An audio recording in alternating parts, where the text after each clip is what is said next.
Hello guys, welcome to my new vlog हो। तपाईँलाई आज म देखाउँछु हाम्रो बजार हो। बजारमा चाहिँ प्लस आज रिएक्सन भिडियो बनाउँछु भनेको, जस्तो कि पब्लिकमा हामी हिँड्दाखेरि कसरी शरम लाग्छ होइन। अब भिडियो कसरी बनाउँछ भने मान्छेले विभिन्न मान्छेले गर्छ क्या, जस्तो गिजगिजाइ गरेर गर्छ, भिडियोहरू बनाउँछ होइन। बाइक रेडी भयो, हामी चाहिँ हिँडेको बजार हो। तपाईँलाई म आज पब्लिकमा कसरी भिडियो बनाउँछु त्यसको अब एक्सपिरियन्स त छैन, म पनि फर्स्ट टाइम। तर मैले चाहिँ गर्नु त गरेको, पहिले पनि गरेको थिएँ मैले, 2-3 ताल गरेको थिएँ, तर त्यो चाहिँ कम्पनीको भित्र गरेको थियो। तर आज चाहिँ म रियल पब्लिकमा गएर गर्छु भिडियो।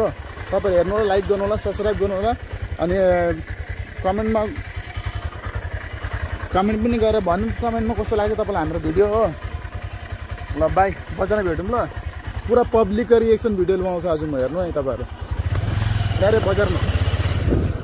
हामी चाहिँ फाइनली बजारमा आइपुग्यौँ हो। अब तपाईँलाई म बजार देखाउँछु भित्र। यी मान्छेहरूको भिड हेर्नु, हाँसेर चाहिँ अझर चाहिँ हुँदैन क्या। ब्लग बनाउँदाखेरि कहिले पनि मान्छेसँग शर्माउनु हुँदैन हो। जे मन लाग्छ त्यही बोल्दै हिँड्नुपर्छ आफूलाई। त्यो मान्छेले के भन्छ के भन्दैन भनेर चाहिँ हेर्नु हुँदैन। ब्लग बनाउनुमा चाहिँ के हो, पब्लिकको रिएक्सन हेर्नु छ यार। थोरै न अरूले खानु दिन्छ होइन, त्योहरू छ नि त हो। धेरै मान्छेहरूले चाहिँ क्या मोबाइलहरू यसरी भुइँमा झार्छ होइन, तर म चाहिँ झार्दिनँ क्या। के मतलबै छैन यिनीहरूको मसँग चाहिँ। अब मेरो मोबाइलमा म खान्छु, म बस्छु, मलाई अरूले के मतलब छ अरूसँग। पब्लिकको चाहिँ खतरनाक छ है, मासु काटिरहेको छैन। अब मान्छेले अब भनेर के हुन्छ। यी हाम्रो चाहिँ एन्टर भयो बजार। पहिले चाहिँ बजारमा सब्जी गर्नु छ मलाई, सब्जीहरू गरेर चाहिँ तपाईँलाई मेरो ब्लगमा सबै देखाउँछु म। कोहीसँग डराउनु होइन क्या, आफू निटली माने बोल्नुपर्छ, त्यो अरूसँग बोलेर हुँदैन क्या। कसैले के भन्छ कि भनेर भन्नु। म चाहिँ भित्र पसेको अब भित्र पसेर अब के हुन्छ हुँदैन, मान्छे सबैले मलाई नै हेरिरहेको छ, मोबाइल लिएर हिँडिरहेको छु। शर्माएर के फाइदा छ, आज शर्माएर हुन्छ, भोलि शर्माएर हुन्छ, डेली शर्माएर हिँड्नु क्या। पब्लिकमा चाहिँ यस्तो हो, कसैले के भन्छन् के भन्नु छैन क्या। मेरो मोबाइलमा जेसुकै गरौँ होइन। तर खासमा चाहिँ मलाई चाहिँ धनियाँ के अरे टमाटरको बिजन लानु थियो, बोले टमाटरको बिजन ल्याउनु भनेको त। मलाई चाहिँ अलिक टमाटरको बिजन लानु थियो यार। त्यो टमाटरको बिजन कहाँ खोज्नु अब म।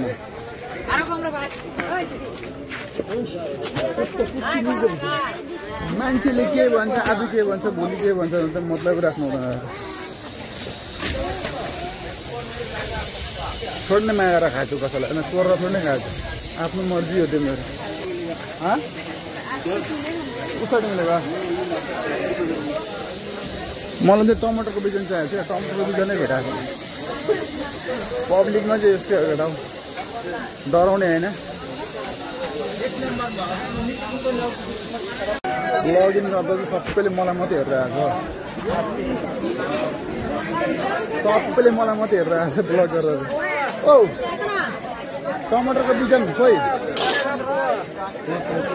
आउन त। ब्लगिङमा चाहिँ डराउनु हुँदैन क्या मान्छेसँग। पहिले म सब्जी गर्छु, सब्जी गरेपछि तपाईँलाई म ब्लगिङ गरेर देखाउँछु ल।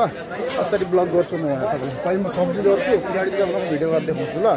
धेरै चाहिँ गिज्गाउने होइन त। मान्छेले के भन्छ के भन्दैन भन्न सोचेर हुँदैन क्या। ब्लगिङमा आउने हिँड्ने बिन्दास हिँड्ने यार। यता त छुट्टै राख्नुपर्छ हाम्रोतिर, त्यो अरूतिर चाहिँ ढिलो हुन्छ, तर हाम्रो वेस्ट बङ्गालमा छुट्टै राख्छ। ठन्डा महिना अन्त अहिले त्यही भएर मान्छेले के भनेर भन्नु हुन्छ, आफ्नो मर्जी गरेर हिँड्नुपर्छ। कसैलाई ब्लग बनाउनु छ भने यसरी होइन, पब्लिकमा कसैलाई लाज लाग्छ भने मेरो हटाउनु, मेसेज गर्नु मलाई।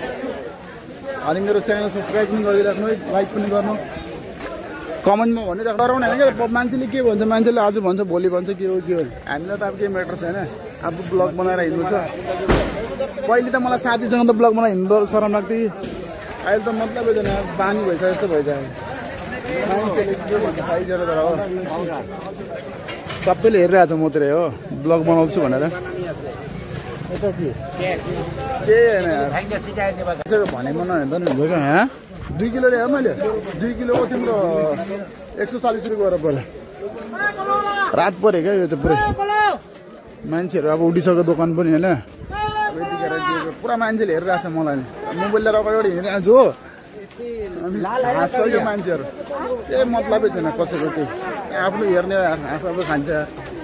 अरूले भनेर हुन्छ ब्लग बनाउनुमा डर मोबाइल लिएर हिँड्नु न चाहिँ डर हुन्छ मान्छेसँग एउटा चाहिँ खासै के हो चाहिँ मोबाइललाई चाहिँ आफ्नो साथी बनाएर हिँड्नुपर्छ क्या यो मोबाइल हो यो चाहिँ मेरो साथी हो यस्तो गरेर चाहिँ सोच्नुपर्छ आफ्नो माइन्डमा चाहिँ त्यो मान्छेले के भन्छ के भन्दैन त्यो सोचेर हिँड्नु भने चाहिँ हुँदैन रहेछ क्या त्यो यत्रो भिड छ मलाई के के गर्छ गर्दैन आफूलाई अब ब्लग बनाउनु छ आफूलाई भिडियो बनाउनु छ यार त्यो कति दिन चाहिँ लुकेर बस्नु पैसा कमाउने बेला भयो क्या पैसा कमाउनु छ ब्लग बनाएर अरूले भनेर हुन्छ थुप्रो थियो क्या पहिले चाहिँ मान्छेहरूले अब लजाउँछ क्या त्यो ब्लग बनाउनु त डर लाउँछ मान्छेहरू मलाई त डरै छैन अब कसैलाई सिक्नु छ भने चाहिँ भन्ने मलाई ब्लग बनाउनु त्यो अरू मान्छेहरूले के भन्छ भने रिएक्सन गरेर हुँदैन क्या त्यो पब्लिकसँग डराउनु के भन्छ यो भिडियोमा त डरायो त्यो मान्छेहरू डराउँछ पनि यार कतिजना के भन्नु अहिले कहाँको जमाना हो कि जेसुकै भन्छ मान्छेसँग डराउनु चाहिँ हुँदैन मोबाइल लिएर हेर्नु क्या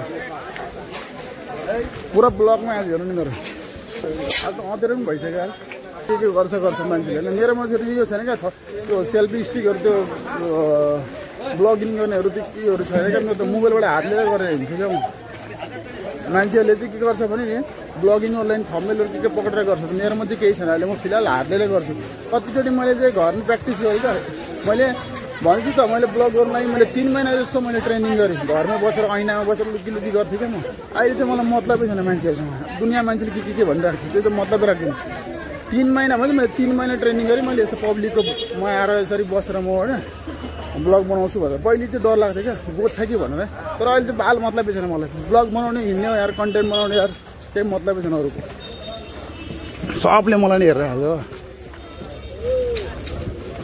के कामको लागि आएको छ हामी चाहिँ भइसक्यो त्यो काम चाहिँ नडराउनु पब्लिकसँग पैसासँग डराउने छैन ब्लग बिन्दास बनाउनु अहिले ट्रेनिङ गर्नु अनि पछाडि ब्लग बनाउनु कसैलाई ड्रेसिङ ऐना र घरको सामानहरू चाहिएको छ भने यहाँ आउनुहोस् हाटखोलामा सुजित नामको छ हो सुजित स्टिल भन्ने नाम हो यहाँ सबै कुरा भेट्छ क्या तपाईँले यहाँ नानीको चेयरहरू भेट्छ हो बजार यहाँ हाम्रो हाटखोला बजारमै हो यहाँ हेर्नुहोस् चेयरको नानीहरूको सबै सामान भेट्छ क्या यहाँनिर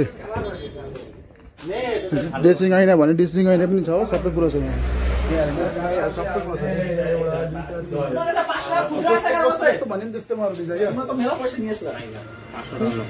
भैया थोड़ा साइड यतापट्टि क्या यो यसलाई के भन्छ सोकेस कपडा राख्नु सोकेस कसैलाई चाहिन्छ भने भयो सुजित भाइलाई आउनु हो दोकानमा हो सब कुरो छ खाट लाइन खाट पनि भेट्छ ओ भैया ओ खाट भी मिलता है क्या खाट खाट भी मिलता है सब है खाट पनि भेट्छ हो चाहियो भने त भाइलाई सुजित भाइलाई कन्ट्याक्ट गर्नु नम्बर म तपाईँलाई म देखाइदिन्छु बोर्ड माथि बोर्डमा छ म फोन नम्बर छ सरी फोन नम्बर अहिले फोन नम्बर दिएको छ यो फोन नम्बर हेर्नु होला तपाईँहरू फोन नम्बर दिएको छु तपाईँहरू कसैलाई खाट टेबलहरू के चाहियो भने ड्रेसिङ ऐना सबै कुरा यहीँ छ आएर लानु सक्नुहुन्छ कम्ती दाममै मिलाएर लानुहोस् यो चाहिँ आफ्नै एरिया हाम्रो एरियाको हो दोकान चाहिँ खिड्कीहरू बनाउनु छ भने खिड्की भी होता ना भैया वो खिड़की भी होता ना उसका किधर है सैंपल ये वाला है ना ये वाला ये खिड़की का लागि पनि छ यो कतिको यो चाहिँ मैले चाहिँ बनाएको यहाँबाट मैले यस्तो लगाएको छु घरमा खिड्की हो तर मैले चाहिँ के गर्छु भने अर्को दोकानबाट लिएको छु तपाईँलाई चाहिँ पनि यहाँ अलिक सस्तोमा लानु क्या मलाई चाहिँ यहाँ अलिक ठिक लाग्यो दोकान पनि ठिक पनि छ हो तपाईँलाई चाहियो भने आउनु अब चाहिँ मिस्टी खानु आँटेको मिस्टी आएन समोसा मिस्टी चिसो होला नि त थाक्यो क्या बेसी ब्लग बनाउँदा थाक्यो अब चाहिँ मिस्टी सिँगडा खाने हो भिडियो जसलाई राम्रो लाग्यो त्यसलाई लाइक गर्नु होला हो अगर तपाईँलाई ब्लगिङ गर्नु छ भने मलाई भन्नु हो म तपाईँलाई मद्दत गर्छु तपाईँलाई ल यति नै हो बाई नडराउनु कसैसँग सब्सक्राइब माई च्यानल